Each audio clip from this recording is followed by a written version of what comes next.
이 본문의 말씀은 두 아들이 있었는데 둘째 아들이 이게 싸가지가 별로 없어요. 그래가지고 아버지가 재산을 상속할 때도 되지 않고 죽을 때도 안 됐는데 재산을 달라는 거예요. 재산 얘기하니까 장로님이 그냥 귀가 번쩍 뜨이시더라고요. 왜냐면 이 부동산 하시니까 이 재산 얘기하잖아요. 그래가지고 상속을 해달라고 하니까 아버지가 안 된다고 하면 그만인데 어쩌는지 모르지만 하여튼 아버지가 그걸 허락하고 그거 주니까 재산을 싹 모아가지고 그냥 홀랑 팔았어요. 그래가지고 통장에다 넣고, 지금 말로 말하면 통장에다 넣고 우리나라에서 미국으로 건너갔어. 건너가. 지금 말로 말하면 떠나버렸어요. 미련 볼 거 없이 아버지고 엄마고 형이고 이런 거 필요 없다. 난 나 알아서 즐겁게 살면 되지. 그러고 떠나갔어. 근데 거기 가서 뭐 했나 봤더니 이게 말입니다. 허랑방탕하게 재산을 낭비했어. 그러고 나서는 다 없앴는데 이게 설상가상으로 돈이 떨어지니까 뭐가 또 와요? 그 나라에 흉년이 찾아왔는데 큰 흉년이 찾아왔어. 그래서 이제 궁핍해지니까 그 나라 백성 중에 한 사람에게 가서 들러먹고 사는데 이 사람이 돼지 키우는 데로 쫓아버렸네. 그래가지고 거기에서 너무나 배고프니까 저 돼지가 먹는 기업 열매라도 어떻게 먹고 살아야지. 그러고 그냥 갈급하게 배를 채우려고 하는데 키우는 데가 없어. 가만히 생각해 보니까 그때 이제 스스로 생각해 봤어. 내가 스스로 돌이켜 보니까 우리 아버지 집에는 품꾼에게 좋은 식사를 제공하고 풍족하게 먹고 사는데 나 여기서 이러다가 죽지.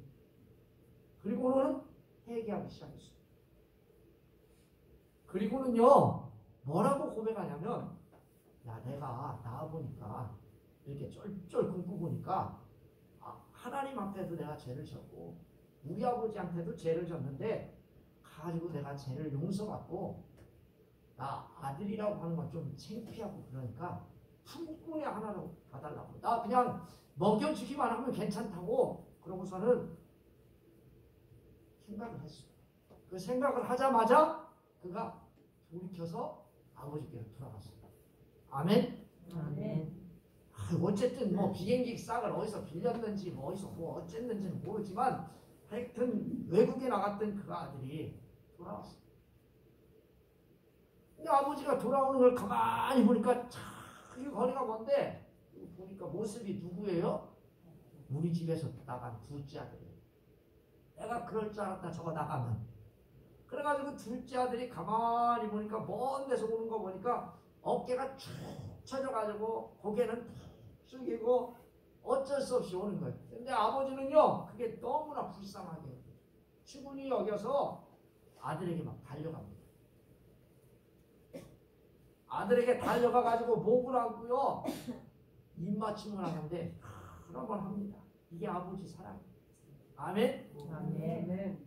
사랑하는 성도 여러분, 그러면서 아버지에게 이야기합니다. 아들이 뭐라고 이야기하냐면 아버지 내가 지금부터는요 하늘과 아버지께 죄를 범했으니 품꾼의 하나로 나를 봐주십시오. 그랬더니 아버지가요 그 얘기를 듣지도 않아. 듣지도 않고 종들에게 이야기합니다. 가장 좋은 옷을 갖다 입혀라. 그리고는 또 뭐래요? 가락지를 끼워줘라. 신발을 신겨라. 그리고 송아지를 잡아라. 살찐 송아지. 여기도 살찐 송아지라고 써있죠? 그냥 송아지도 아니고 살찐 송아지. 좋은 송아지를 잡아다가 어떻게 하래요? 우리가 먹고 줄지자. 왜? 그는 죽었다가 다시 돌아온 아들이다. 사랑하는 성도 여러분, 여러분들을 주님의 이름으로 축복하고 환영합니다. 아멘. 우리가 읽은 이 본문의 말씀 15장에는요 세 가지의 비유가 나옵니다. 첫 번째 비유가 뭐냐면 잃은 양의 비유. 잃은 양을 찾는 목자의 비유가 첫 번째 나옵니다. 두 번째 나오는 게 뭐냐면 돈을 잊어버렸는데 10개에서 1개를 잊어버렸어. 그러면요, 옛날에는 이혼을 해야 돼. 남편이 준 10개가 있어야 되는데 1개가 없어졌어. 어떻게 해? 난리 났지. 맨날 찾는 거예요, 방에서. 그러다가 찾는 이 비유가 바로 잃은 드라그마에 찾는 여인의 비유라고 하는 두 번째 비유가 있어요. 오늘 이 본문에 읽은 이 본문에는 무슨 비유예요? 잃은 아들을 되찾는 아버지의 비유. 이게 바로 세 번째 비유입니다.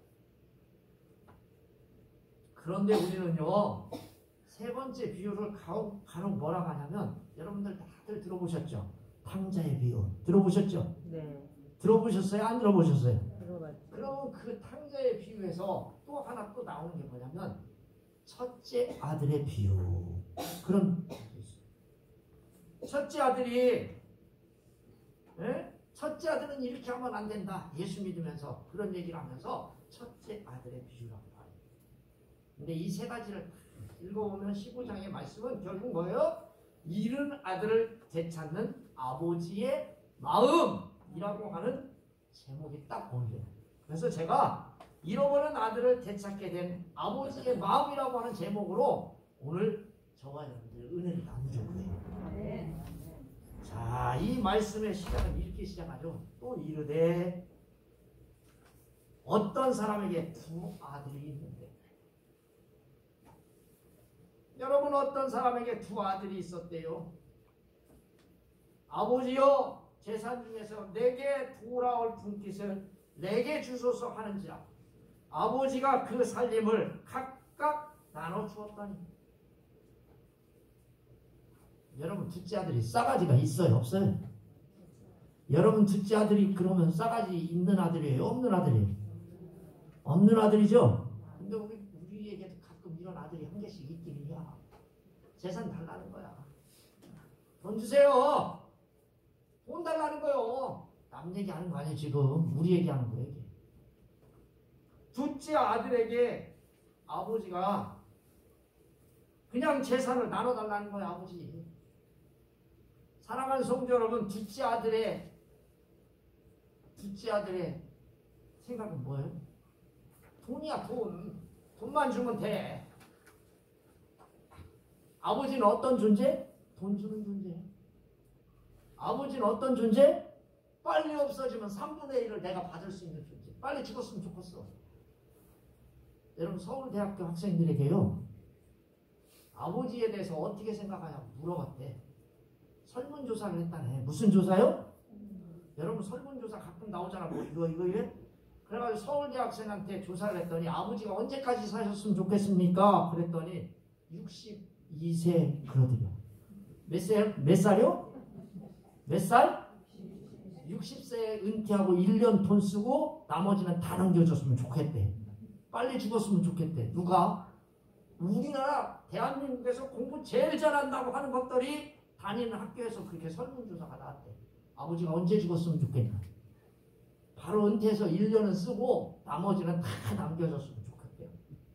이게 둘째 아들 놈보다 더 나쁜 놈들이요. 얼마나 귀찮은 존재. 아버지는요, 말씀해 보니까 재산 중에서 내게 돌아올 분깃을 내게 주셨어. 둘째 아들이 아버지를 뭘로 봐요? 재산 주는 사람. 뭐예요?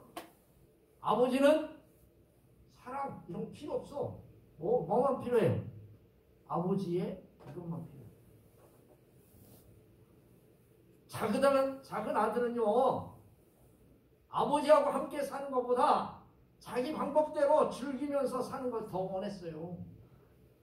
여러분 여기 재산이라고 하는 이 단어가요, 헬라어의 단어는요 무슨 뜻이냐면 본질이라고 하는 뜻이에요. 본질.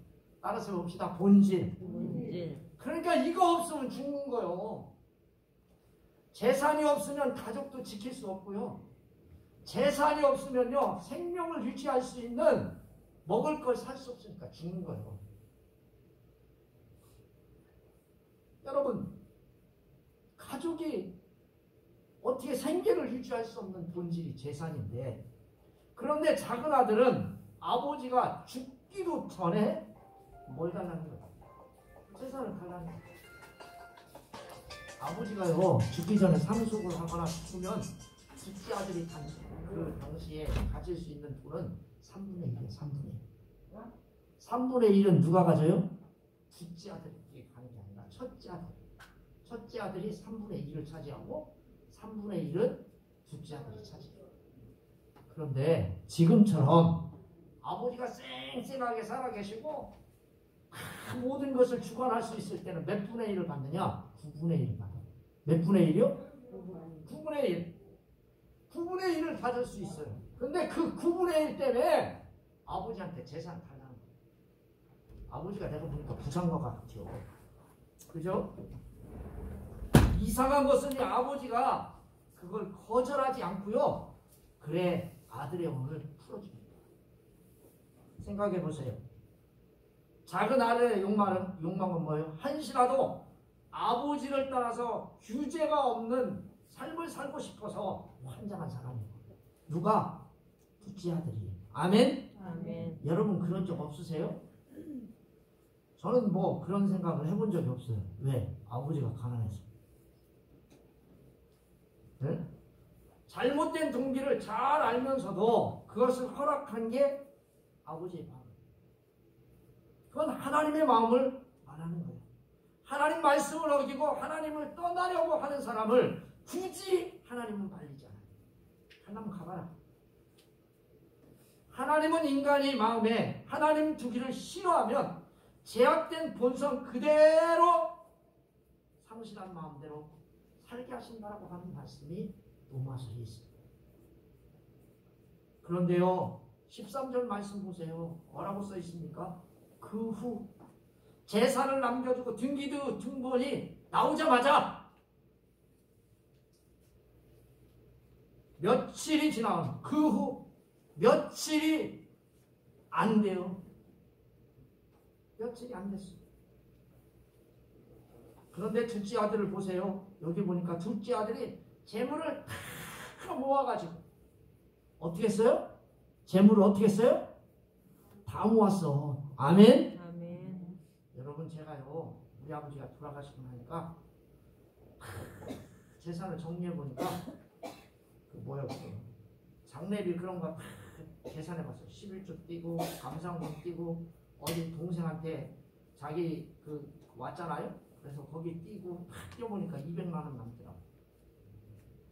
장례 다 치르고 나니까 200만 원 남았어요. 사랑하는 성도 여러분, 그것도요 200만 원 남겨주시니까 너무 좋더라. 이 10만 원도 안 남고 만 원 갱신이 한 달에 만 원 남는 사람이 200만 원만 남았으니 얼마나 좋아요. 아버지 돌아가신 건 저 뒤 얘기고 뭐만 생각나요? 아버지가 돌아가셨으니까 슬퍼해야 되는데 동전만 생각나는 거죠. 이게 아들이 여러분 재물을 다 모아가지고 먼 나라에 가서 어떻게 했어요? 허랑방탕하여 재산을 낭비하더니 여러분 얼마나 아버지 품이 싫었으면 며칠이 지나서 않아서 재산을 다 모아가지고 갔을까. 여러분 이 본문의 말씀에 재산을 다 모아가지고 갔다라고 하는 이 말씀에서는요 재산이라고 하는 단어가 원래 없어요. 재물이라고 하는 이 단어가 없어요. 여기 이 본문에 재물을 다 모아가지고 갔다고 했죠. 여기 이 본문에 재물이라고 하는 단어가 나오지 않아요. 원문에 다 모아가지고 갔어요. 여기 다라고 하는 이 뜻을 집중해 보세요. 무슨 말이냐면 재산뿐만 아니라 가족, 아버지, 엄마, 형에 대한 미련과 애정을 모두 포함해서 다 가지고 떠났다는 것이에요. 둘째 아들은요 지금까지 자기를 붙들고 있는 가족의 모든 것을 버리고 아버지의 가족으로부터 멀리 떨어진 거예요. 여러분 이 사람은 싸가지 있는 사람이에요? 싸가지 없는 사람이에요? 있는 사람이에요? 없는 사람이에요? 없는 사람이죠. 근데 왜 이렇게 대답이 적어요? 혹시 사랑하는 성도 여러분들 아들과 딸들 중에 이런 사람 있는 거 아니요? 여러분 이거요 우리 현실이지. 여러분 모아가지고 현금화했다는 거예요. 통장에 다 넣어가지고 가버렸어. 작은 아들의 태도는요 교회를 떠난 우리의 심정과 일수하지 않습니까? 다시는 돌아오지 않을 교회처럼 모든 것을 정을 떼고 도망가듯이 교회를 떠나버립니다. 말없이 갑니다. 갈 때는 말없이 가사. 유행가 가사입니까? 사랑하는 성도 여러분, 둘째 아들이 재산을 헌금하고 어떻게 합니까? 허랑방탕하여 그 재산을 낭비했다고 했습니다. 이 말씀에서 낭비하더니라고 하는 이 단어가 모아 가지고라고 하는 단어의 반대입니다. 그러니까 재산을 무가치하게 내던져 버렸다라고 하는 뜻입니다. 아버지는 재물을 가족의 생명을 지키는 전부라고 생각하고 아버지는 그 재물을 가지고 있습니다. 둘째 아들은 가족의 생명, 형제의 생명 이런 건 전혀 상관없이 그 가족의 생명을 지금 취하고 있는 겁니다. 또 허랑방탕했다라고 하는 이 단어는 구원에 합당하지 않는 이라고 하는 뜻입니다. 작은 아들이 단순히 허랑방탕한 것이 아니라 구원에 합당하지 않은 용도로 그의 재산을 허비했어요. 여러분 그의 형이 뭐라고 이야기합니까? 창조와 함께 먹고 마셨다 이렇게 얘기합니다. 그의 재산을 허비하는데 구원에 합당한 것이 아니라 구원에 전혀 합당하지 않는 재물을 썼다는 거예요. 허비한 것, 더 분명한 뜻은 허랑방탕하게 썼다는 거예요. 허비하는 것 그 자체가 바로 그의 삶이었어요. 허비하는 것이 삶이고 삶이 바로 허비였던 것, 그게 이 본문에 나오는 둘째 아들의 삶입니다. 여러분 안 그러세요? 내가 나이 먹어서 할 일 없어서 시간 때우느라고 텔레비 앞에서 하루 종일 여러분 시간 허비하지 않으세요? 그런 허비의 삶을 계속 살다 보면 14절 같이 됩니다. 어떻게 되어 있습니까? 다 없앤 후에 그 나라에 크게 흉년이 들어 그가 비로소 궁핍한지라. 여러분 다 없어졌어. 돈이 다 없어지니까 어떻게 됐어요? 기가 막히죠. 그런데요 다른 사람이 잘 살고 있으면 옆에 가서 그래도 의도먹으면 어떻게 살잖아요. 근데 그때 뭐가 들었어요? 그 나라에 뭐가 들었어요? 근데 흉년이 들었는데 어떻게 들었어요? 크게 들었어. 크게 들었어. 어떻게 들어요? 크게 들었어. 세상에 돈 허랑방탕하게 다 쓰고 나니까 어떻게 됐어요? 흉년이 찾아왔습니다. 이전에는 존재하지 않았던 흉년, 비로소 그가 돈을 다 쓰고 허랑방탕하게 산 그 후에 비로소 찾아왔는데 존재하지 않았던 흉년이 갑자기 찾아왔어요. 아니 작년까지만 해도 풍년 들더니 올해 어떻게 흉년이요? 흉년은요 하나님의 징계인 줄 믿으시길 바랍니다. 그것도 큰 흉년. 하나님은 방탕한 아들을 징계하여 깨우치고 돌이키기 위해 큰 흉년을 도구로 삼았습니다. 그러자 비로소 궁핍했다고 했습니다. 그가 이상으로 생각했던 그 나라를 생각하고 부족한 없이 모든 것이 즐거움과 자유를 누릴 줄 알았더니 그 나라에 크나큰 기근이 찾아왔고 수중에 다 돈이 떨어지자 비로소 궁핍함이 느낀 겁니다. 사랑하는 성도 여러분, 궁핍한 것이 돈이 떨어진 것보다 흉년에 의한 것이 더 크다라고 이 본문이 이야기합니다. 그래서 둘째 아들은 백성 중 하나에게 붙어 살게 되었습니다. 여러분 이 본문에 붙어 산이라고 하는 뜻에 집중해서 보시기 바랍니다. 붙이다 하는 뜻입니다. 히브리어의 다크라고 하는 뜻이에요. 이 말은 하나님과 우리가 함께 한다라고 하는 뜻이에요. 그런데 이 본문의 말씀해 보니까 백성 중에 하나가 붙어 살았다. 붙어 살이라고 하는 말은 악교로 붙이다라고 하는 뜻이에요. 여러분 악교가 뭔지 아시죠? 아세요? 모르세요? 나무 여러분 악교 둘이 탁 붙여놓으면 어때? 떨어져요? 안 떨어져요? 나무는 안 떨어져. 나무하고 여기 붙인 데는 안 떨어져도 억지로 뛰면 어떻게 돼요? 다른 데가 떨어져. 떨어져요? 안 떨어져요? 다 산산조각. 결혼할 때 둘이 한 몸이 될지니라 라고 하는 뜻이 둘이 한 몸이 된다라고 하는 뜻이 이 뜻입니다. 악교를 붙이다. 결혼할 때 둘이 한 몸이 됐다라고 하는 말이 바로 이 단어입니다.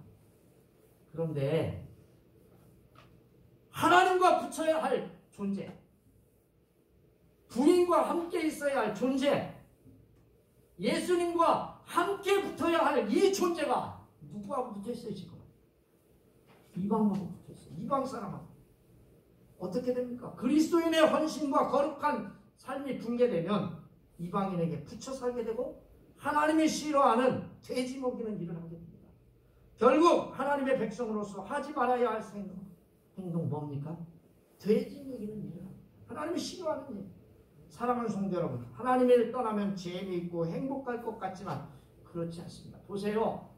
궁핍하게 됩니다. 궁핍. 아멘. 아멘. 따라서 해봅시다. 궁핍. 궁핍. 여러분 궁핍이 뭔지 아세요? 제가요 궁핍해 본 적이 있어요. 아들은 나가지고 뭘 사줘야 되는데 못 사줍니다. 분유 사니까 학교를 갈 돈이 없는 거예요. 연산에서 서대전까지 차비가 500원이에요. 500원이 없어가지고 학교를 가본 적이 없어요. 학교를 못 간 적이 있어요. 돈이 없어가지고 5,000원짜리 책을 못 사봤어요. 밥을 먹고 싶은데 500원이 없는데 여러분 생각을 해보세요. 가서 점심시간에 밥을 먹을 수 있어요? 못 먹어서 수도꼭지 빨았어요. 그게 궁핍함이에요. 궁핍하게 되고 하나님 백성으로 하지 않으면 먹고 살기 힘들으니까 결국은 엉뚱하지 않습니다. 16절에 보니까 돼지 주염 열매로 배를 채우고라 했지만 주는 자가 없다. 둘째 아들이 주염 열매를 갈망하고 몹시 먹고 싶었는데 배를 채우고 무던히도 노력했는데 그 행위가 지속했는데 그걸 채울 수 있었대요? 없었대요? 없었다는 뜻이요. 아멘? 얼마나 지저분하고 지질구레합니까? 예수님 떠나면요 이렇게 됩니다. 그런데요 그가 스스로 돌이켰어. 그가 가서 백성 중에 한 사람에게서 빌부터 먹고 배를 채우고자 했는데 주는 사람도 없고 얼마나 그래서 지질구레했어요. 그랬더니 그가 이제 돌이켜 이르되 내 아버지의 양식이 풍족한 일꾼이 얼마나 많은가. 나는 여기서 죽여 죽는구나. 여러분 그는요 그 흉년으로 그는 그 굶주림으로 그 징계를 깨닫고 하나님께 돌아오는 해결했던 것을 보게 됩니다. 아멘. 자 보세요. 돌이킨 다음에 어떻게 했어요? 그 다음이 중요해요. 여러분들은 꼭 기억하셔야 돼요. 내가 내일부터 잘 살아야지. 예배도 내일부터 오늘 저녁부터 잘 나와야지. 마음에 막 굳건한 믿음을 가져. 그러면 돼요? 안 돼요? 안 돼. 그 다음에 어떻게 해야 돼요? 18절 말씀 제일 중요해. 내가 일어나 아버지께 가서 이르기를 아버지 내가 하늘과 아버지께 죄를 지었사오니 지금부터는 아버지 아들이라 일컬음을 감당하지 못하겠나이다. 나를 품꾼이 하나로 벗어서 하고 그 다음이 더 중요해. 이에 일어나서 아멘. 아멘. 따라서 해봅시다. 회개했으면 회개했으면 실천해야 된다. 실천해야 된다. 이게 중요한 거예요. 아멘. 회개했어. 마음에 굳건한 마음을 가졌어. 오늘부터 내가 성경도 읽고 기도하는 마음으로 예배도 참석하고 늘 해야지. 마음에 굳건한 마음을 가졌어. 근데 안 나와. 기도하지 않아. 말씀 보지 않아. 꽝이야 꽝. 할렐루야. 아멘. 아멘. 아멘. 일어나. 일어나서 가야 돼. 아버지께로 돌아가니라. 아버지께 돌아갔더니 아버지가 어떻게 했어요? 그의 독박이 끝난 다음에 아들은 드디어 그 결심대로 발걸음을 아버지께로 향하니까 둘째 아들에게 희망이 비치기 시작했어요. 우리가 회개의 결단이 필요하지만 주께로 나오는 행동이 없다면 하나님의 치군이 여기는 그런 은혜는 없는 줄 믿으시길 바랍니다. 아멘. 나오지 않으면 하나님은 그를 돌봐주지 않아요. 안타까운 장면을 보면서 내장까지 일렁 거릴 정도로 마음이 아파서 견딜 수 없는 것을 치군이 여겼다고 이야기합니다. 여러분 애 끊는다라고 하는 말 들어보셨죠? 여러분 들어보셨어요? 안 들어보셨어요? 여러분 아들이 다치면 애 끌어요? 안 끌어요? 끌어요? 안 끌어요? 여러분 손자가 막 어디 아프대 애 끌어요? 안 끌어요? 그거요. 아버지의 아들에 대한 사랑은 내장까지 전달되는 천진한 것입니다. 하나님의 품을 떠난 죄인이 돌아올 때도 하나님은 이와 같이 반응하십니다. 아버지는 달려갑니다. 아버지의 심정만 안타까움을 표현한 게 아니에요. 아버지가 어떻게 합니까? 모습으로 보여줍니다. 의지적으로 신속하게 배출됩니다. 아버지가 어때요? 달려가. 따라서 해봅시다. 달려갑니다. 여러분 유대인 관습에요. 이해할 수 없는 거예요. 아버지가 아들의 품위에 자신의 품위에 아랑곳하지 않고 아들을 향해 뛰어갔다. 이건 아버지의 무조건적인 사랑과 용서예요. 믿으시기를 주님의 이름으로 축원합니다. 근데 입을 맞춰내는 거예요. 여러분 아버지가 여러분들에게 입 맞춰주는 분 있어요? 여기? 있어요? 장로님 아버지가 살아 생전에 장로님한테 입 맞춰주신 적 있어요? 기억이 없죠? 어렸을 때는 혹시 이쁘다 뽀뽀했을지도 몰라. 근데 커가지고는 기억이 하나도 없어. 강욱석 권사님 있어요? 없죠? 그리고 근데 이 아버지는 창피도 없고 자존심도 없고 얼마나 기뻤으면 뽀뽀를 해줘. 근데 그것도 뽀뽀도 한 번도 아니고 몇 번 했대요? 계속해서. 아버지께 돌아오니까 용서하는데 아버지는 전혀 나의 의지에 관계없이 몇 번이고 키스해주고 또 안아주고 용서해주고 아버지에 표현하자 아들이 내가 하늘과 아버지께 죄를 지었으니 지금부터는 아버지의 아들이라 일컴을 감당지 못할 것이고 나는 풍권의 하나로 나를 좀 써주세요. 근데요 아버지는 이 말을 전혀 듣지 않아요. 들어요? 안 들어요? 안 들어. 그러면서 둘째 아들에게 이야기합니다. 뭐라고 이야기합니까? 뭐래요? 첫 번째 뭐래요? 종들에게 뭐래요? 자 우리 읽어봅시다 그럼. 자 20몇 절이죠? 22절입니다. 자 22절 읽어봅시다. 시작. 아버지는 종들에게 이르되 제일 좋은 옷을 내어다가 입히고 손에 가락지를 비우고 손에 신을 신기라. 그리고 살찐 송아지를 끌어다가 잡으라. 우리가 먹고 즐기자. 나 같았으면 엉덩이나 아니면 볼기짝이나 아니면 등어리라도 탁 때리면서 이런 싸가지 없는 놈 나가 죽어 그랬을지도 몰라. 근데 이 아버지는 희한한 아버지야. 둘째 아들을요 종들에게 이야기하는 거예요. 좋은 옷을 가서 내어다가 입혀라. 제일 좋은 옷 지금까지 입었던 그 옷 말고 새로 지은 옷 제일 좋은 옷을 내어다가 입혀라. 그리고 손에 가락지를 끼워라. 발에 신을 신기라. 그리고 살찐 송아지를 끌어다가 잡으라. 우리가 먹고 즐기자. 제일 좋은 옷을 입었다는 것은 다시 아들로서의 권위를 인정해 주었다고 하는 뜻이고 가락지를 끼운다는 것은 너는 아버지의 권한을 위임받았다. 상속권이 다시 회복되었다라고 하는 뜻이에요. 신발을 신겼다. 노예가 아니라 너는 내가 말한 품꾼이 아니라 이제는 너는 집주인이다 라고 하는 단어입니다. 또 송아지를 잡으라고 했어요. 여러분 재산을 탕진하고 온 아들에게 자신의 재산인 송아지를 선물한 거예요. 이처럼 죄를 내치고 예수 그리스도를 영접하여 하나님께 돌아오면 상상할 수 없는 하늘의 풍족한 은혜의 축복을 얻을 줄 믿습니다.